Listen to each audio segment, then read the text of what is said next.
Hello and welcome to Let's Talk Early Years. I am your host, Melanie Karim. Sleep is one of the foundations of early childhood, yet it's often only part of the conversation when something isn't going well. As educators, we see firsthand how sleep influences children's behavior, learning, emotional regulation, and overall well being. Today, we're looking at sleep through the eyes of educators and parents. We're exploring what quality sleep looks like and how nursery schools can create a safe, caring, and responsive partnership with parents. Joining me today is internationally recognized sleep consultant Anna Baker. Welcome in studio, Anna Baker. Thank you so much for having me today. Anna, all the way from Australia, bright and early this morning. Thank you. On a Saturday. On a Saturday. Thank you. Have you been enjoying Dubai? Yeah, look, it's really hot, but I'm getting used to it. It is hot, but you've been doing so much in the time that you've been here. Well done. Yeah, look, it's really nice. I've been involved in the community of Dubai, and that's really important when you're a new business coming in. Yeah, so I wish you every success with Sleep Baker. And you're known as the celebrity sleep coach. Look, I don't know. I guess it means that at 2:00 in the morning, I'm hanging out with parents who are sleep deprived. So I think I say this to everyone. It actually sounds more glamorous than what it really is. It does sound glam. It does. And I'm just so grateful that you're here, that you're sharing your knowledge, your expertise. Our season is really about sleep policies. We are looking to your knowledge, your input regarding our nursery schools. As you know, our major focus is 45 days to 5 years old, as I mentioned to you previously, something that you're involved every day, as you say. So, Anna, to start with, what if you walked into a nursery setting? If you walked into a nursery setting tomorrow and you had to do an audit of their sleep room, what would that look like? Oh, that's a good question. Look, in terms of sleep, in Australia especially, they have massive policies. Right. And that means that, for example, when you go into the nursery at rest time, you can't have the room completely dark. And a lot of parents complain about that. Mm-hmm. And even if you have a camera in there, you still have to do nursery checks, right? I think it's between 2 and 5 minutes. Mm-hmm. And you know what the worst part is? That door. You open it, click, and you leave, click. And you also can't have white noise playing for the entire duration of the nap. Is this policy in Australia? This is policy in Australia, right? And so this line of work came for me because educators were getting complaints from parents that their child wasn't sleeping. So then it was all about changing the mindset of how to give these kids good, healthy sleeps with the environment that they're in. Mm-hmm. And if they have this environment at school and they can learn to sleep, and then they go home to their parents, they've got white noise, they've got a dark room, they can sleep a lot better because they've learned the skills at school. Mm-hmm. And that's definitely what I take pride on, of going around to different nurseries. So you're saying we need to look at how we manage our supervision? Yep. In the sleep room. That's correct. We're not that regulated in terms of what government mandates for us in our nursery settings, but we do as leaders, as managers, as teams, we do create the safe sleep policies. So you speak wonderfully about individualized sleep routines in the nursery, and I want to get to that. So we do try in some settings, Alternatively, I think it depends on the team that we have in place, but we have these general safety guidelines. Could you speak to that? Could you speak to some of the guidelines that you think would be important for us to add to our nursery policies? You spoke about cameras. We have cameras, but parents don't have access to them. Yes, and they shouldn't. Right. Do you know what I mean? They shouldn't have access just for, a breach of safety. Yeah. I like the idea of cameras, but I also like the idea of a human walking into that room. Yeah. A camera's not going to show if a child is breathing, right? So I like the idea that somebody's physically going to go into that baby room. someone's physically going to walk out of that room. It's natural. Yeah. You know, if a baby's like stuck in a cot, you just gently move them over.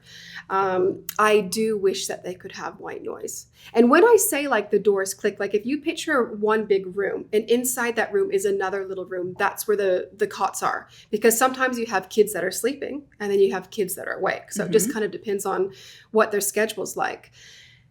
And I do struggle with that, because I wish that they could have white noise. And I remember saying to the owner of one of the childcare centers, what if we put white noise in the girl's pocket and they walked into the room and they were there for 2 or 3 minutes and then they walked back out again? And they're like, yeah, I guess we could. But why? What is it about white noise that's going to give our children a better sleep quality? Just because they're not going to hear everything. You want the sound drowned out. Like if you think about it, if 5 kids are sleeping in that cot room, right? And one child wakes up, what's going to happen? It wakes up all the babies. Right. So having a little bit of white noise in the background just helps regulate them and gets them back to sleep. Sometimes they wake up because they can't connect to sleep cycle. They hear the white noise and then they self-soothe back to sleep. But every time that door opens, and so when I go to these centers, that's educators' biggest complaint. They can have a dark room, can't be completely dark. You have to be able to see the babies, which, yep, I agree, because you want to see if they're breathing. But the regulations are there for a reason. But I still, like, if I'm going to be honest, I do struggle with them. Right. Predominantly in our nursery settings, we've got a full-time nurse. That's fantastic. This is mandated by our government here. So we have a full-time nurse, and 9 out of 10 times our nurse remains in the sleep room when children are fast asleep. So while we have the camera rolling as well, like I said to you, parents don't necessarily have access to the cameras. We do as managers, but we have our nurse in the sleep room all the time, which I think should be mandatory. I think, as you said, it just adds that extra layer of safeguarding for the children that are sleeping. Absolutely. Now we need to talk about pillows, blankets, comforters, all the... Oh, you mean the expectations? Yeah. Tell me about that, Anna. I think policies vary from setting to setting. You understand that we want to accommodate our parents, and we're very well aware that we need to create this partnership with our parents in the best interest of their children. But you tell us, what is your opinion? What have you seen as best practice? Well, look, I do have to tell you a little bit of a funny story when we're talking about regulations, right? And we're talking about what parents' expectations are. So I had an education center in Australia ring me, and she was quite distraught. The mom just got really upset with her. And I said, okay, explain to me what happened. Because I went around to 50 centers with one company, 50, all around Australia, teaching them about safe sleep. And she said, oh, Anna, I've been listening to everything that you and your team had said, so I didn't know how to respond back to this parent. I said, okay, well, what was the concern? She wants me to co-sleep with her child, and sometimes this mom sleeps in the cot to get her child to sleep.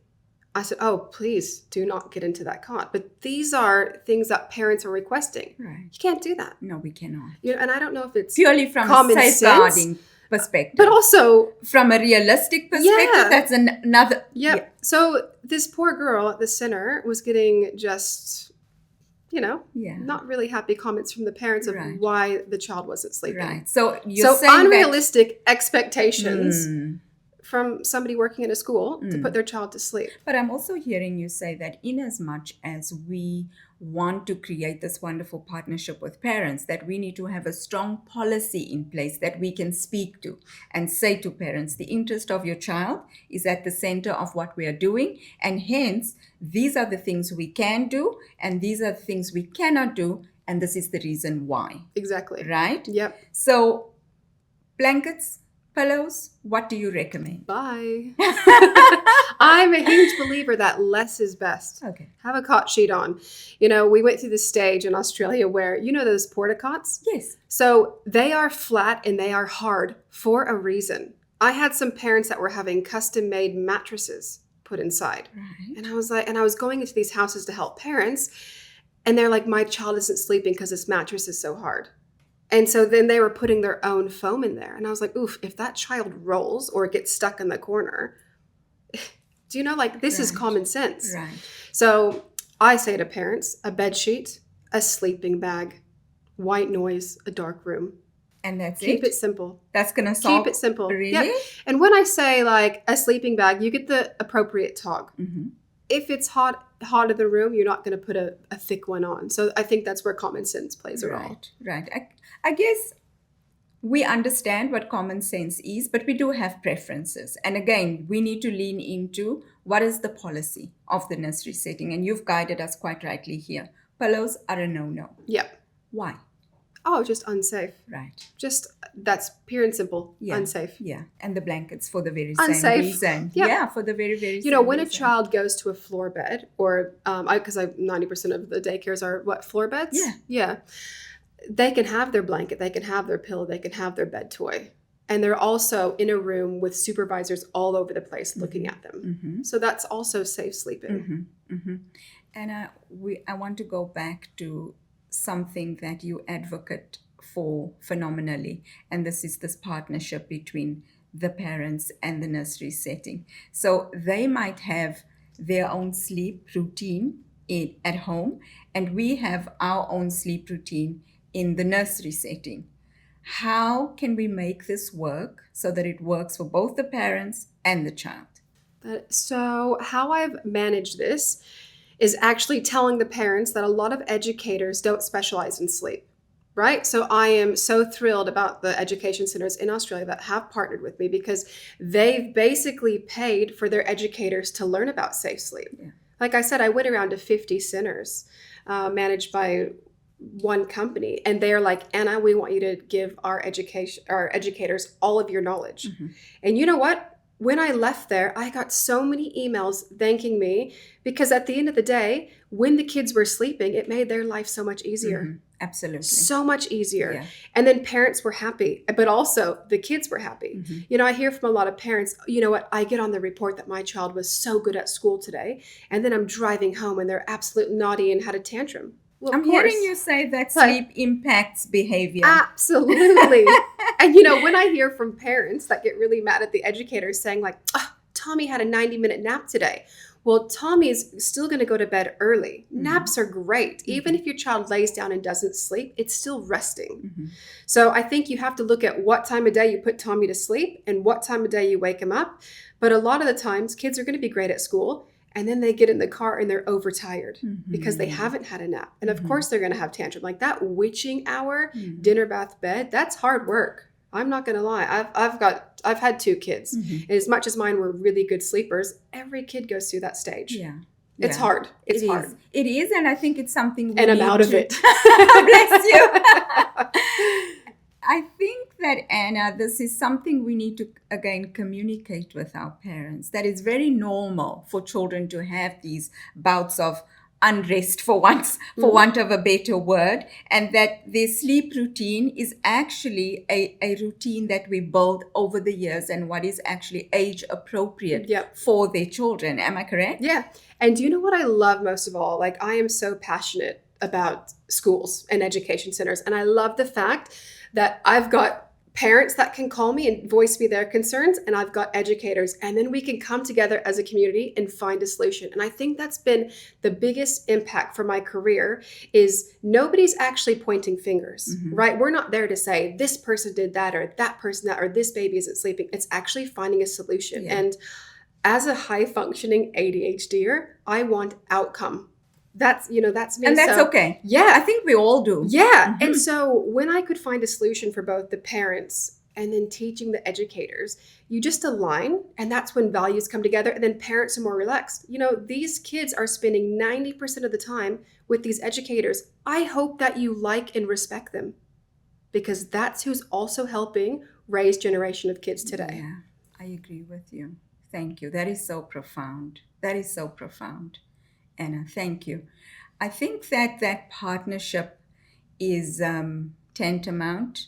I think also understanding that children's behavior, like we said earlier, is tremendously impacted. You and I spoke at a wonderful event recently about overtiredness actually becoming a lifestyle today. Yep. Yeah.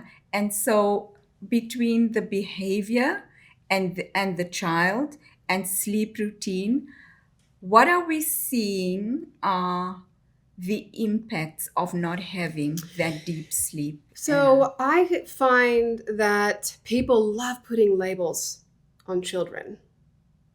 this one over here, ADHD, this one over here on the spectrum. Mm-hmm. But have we ever thought that maybe this one over here is acting out because he's overtired? Yeah. And sometimes being overtired mocks signs of ADHD.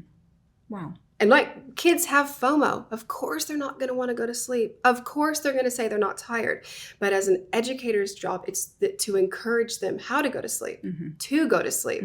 And when they have the confidence, they can put them to sleep. Right. And like I said, I always say to educators, if you have a 3-year-old that does not want to go to sleep, and let me tell you, you will have a refusal. Just encourage them to lay down. Give them a toy car. Give them a dinosaur. Give them a stuffed animal.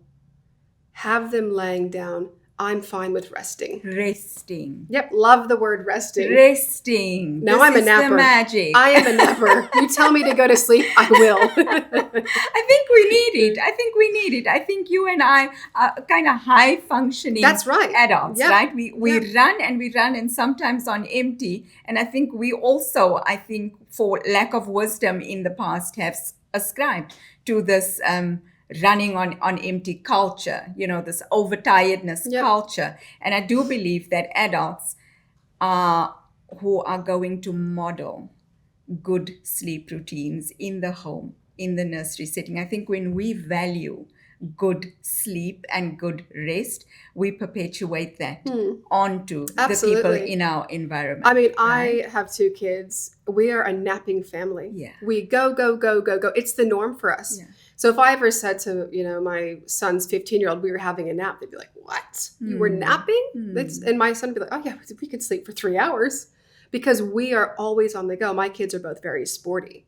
And they probably play soccer 5 or 6 nights a week. Plus, then they have games on the weekend. So naps are really, really important. But you've got the knowledge. See, you've got the knowledge and the understanding absolutely. of why sleep is so important. And this is why I feel like I just want to shout to everyone. I want to tell them because I think to myself, as a mom of 2, I loved being a mom. I love being a mom. I had the knowledge of getting them to sleep. And if I could spread this to people and then you're still going to be tired. Right? Like, don't get me wrong. It's not like I'm going to give you all the solutions and the answers. You are still going to be tired. And then you reach a day where you're like, wow, that brain fog is gone. But then you also have other problems. As your child gets older, their problems get bigger. Man, I've got the eye roll at age 15. Oof. Normal. Do you know, for me, I have to actually walk away because you instantly you kind of want to tell them off. Right. And you always kind of want to be right as a parent, where I physically have to walk away and be like, okay, he's 15, Anna. He's supposed to do this. Yeah. I'd rather him do it now than when he's 22. Yeah. And again, you're leaning into what's developmentally appropriate. Yep. So again, for sleep, what's developmentally appropriate and how we put these children to sleep. I think the question in our minds is, what is developmentally appropriate for this child at this stage, at this age that they're at? So if we know any experts for 15-year-olds, please call me after the show. Because I struggle. I'm not going to lie, it's hard work. And also, as much as I'm a mom, I feel like I'm a coach. And you also want to make sure you're doing the right thing. You so absolutely are. You're the sleep baker. Yeah, you absolutely are. And to that point, your work here in the Middle East now is including nursery settings and parents, as you've said. How do you see your partnership with nursery schools in particular growing in the region? I truly love what I've been doing for the past couple of years in nurseries back in Australia. And the one thing that I can just take home is the fact that educators have the confidence. Because like I said, they go to school, they get their diplomas, but sleep is such a small factor on the education that they learn. Yeah. But at the end of the day, sleep is everything. You sleep, you eat good food. You sleep, you eat good food. Okay. So it's about teaching them about sleep. So it might be a small factor in their diploma life, but it's a massive factor in the world around us today. So you're saying that you're availing yourself to nursery settings for specific training on sleep. That's right. What does that entail? What does that look like? Kids are sleeping. Right. And don't get me wrong, parents, they are still going to have tantrums, but they're sleeping. But what is the training going to look like? I think it's giving them the confidence. It's showing them methods. It's showing them, it's also correcting things that aren't right. Mm-hmm. And I'm not going to lie, because I have walked into some nurseries and I was like, ooh, that's not okay. So I went into one school And there was a couple of floor beds of probably about 3 or 4 kids sleeping. And then on the other side of the room, and it was quite a large room, but you could hear a pin drop, right? Mm-hmm. These kids were sleeping, and these ones over here were playing with blocks and cars, and they were making noise. And the educator said to me, "Oh, these babies will sleep through anything." And I was like, "No, I want the lights turned off. Mm-hmm. Even though they're asleep, I want the lights turned off. I want some sort of music or something playing, because at this age, they could have music in the room mm-hmm. at all times, because educators were with them. It was safe sleep. 4 or 5 girls were with them, and the kids were sleeping. But the kids on the other side of the room, remove them or give them something quiet to play with." Mm-hmm. But they instantly thought, because these kids were sleeping, that they'd sleep through all that noise. I wouldn't want to sleep through that. That's very broken sleep. Right. It's little fixes like that. Right. And I'm not pointing fingers at them. Mm-hmm. I just said, look, take the kids outside mm-hmm. or have them sit and read a book, mm-hmm. something quiet. And it's not that they didn't care. They were just like, oh, that's a great idea. Yeah.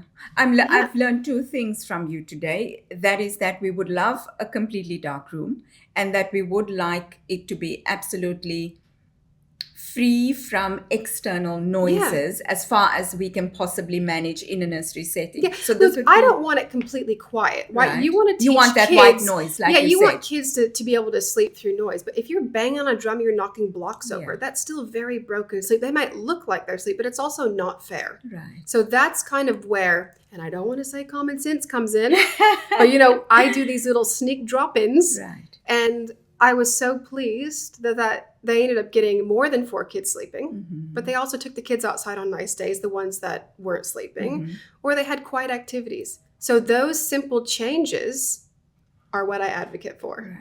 Right. So you're availing yourself to training for nursery settings and for our parents. Yeah, that's right. I want parents to feel that if they have questions, rather than making it so negative, to ask. Mm-hmm. Just ask. Mm-hmm. Right. So a coffee morning, we could invite you over for a coffee morning. I love coffee mornings. Or like we even do back in Australia, like mommy and me classes. Yeah. Right? They're part of the community. They don't even go to the nursery. The nursery will host. They serve food and coffee, and parents come in. And you know what? Sometimes we get 45 moms. Oh, and wow. It's so beautiful to see them bringing their babies. They're so honest and raw, and they're tired. And the only thing negative about it is always during nap time.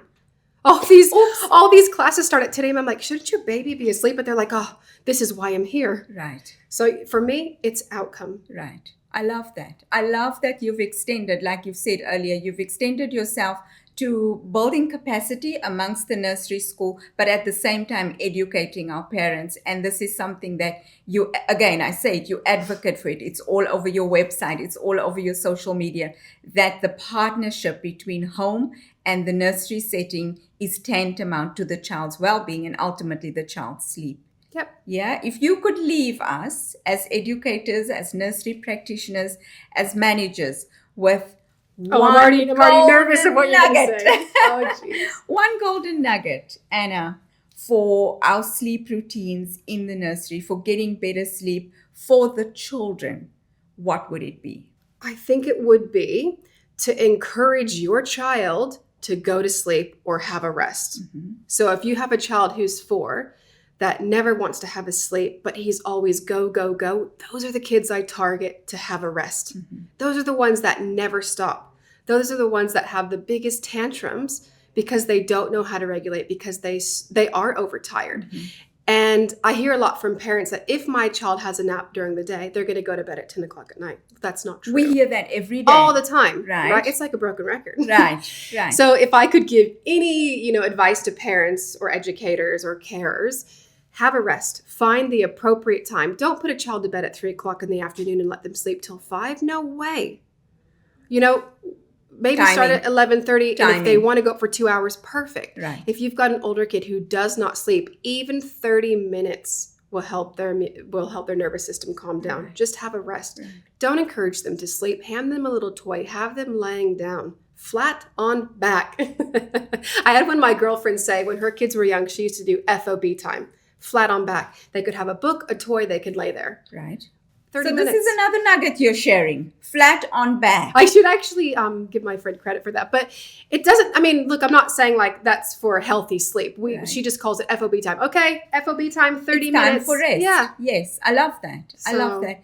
Anna, it's been a phenomenal pleasure to have you here. I'm going to Thank see you. you a lot more, so don't you I worry. love that. I love that. I would love for our nurseries to see you a lot more. I mean, I know you, I have access to you, I chat to you all the time.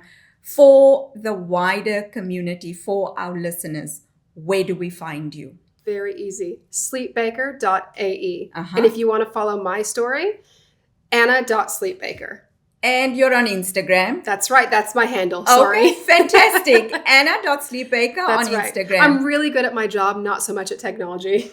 Anna, thank you so much for joining us here at Let's Talk Early Years. It's been a phenomenal pleasure. Today's conversation reminds us that sleep isn't just about getting children through the night. It's about giving them the best opportunity to learn, to play, to regulate their emotions, and thrive. As educators, we have an important role in creating a safe, responsive sleep environment together with our families to support their individual needs. Thank you for listening to Let's Talk Early Years. If you've enjoyed today's episode, please subscribe, leave us a review, share it with one of your colleagues. Find us on letstalkearlyyears.com. See you next time.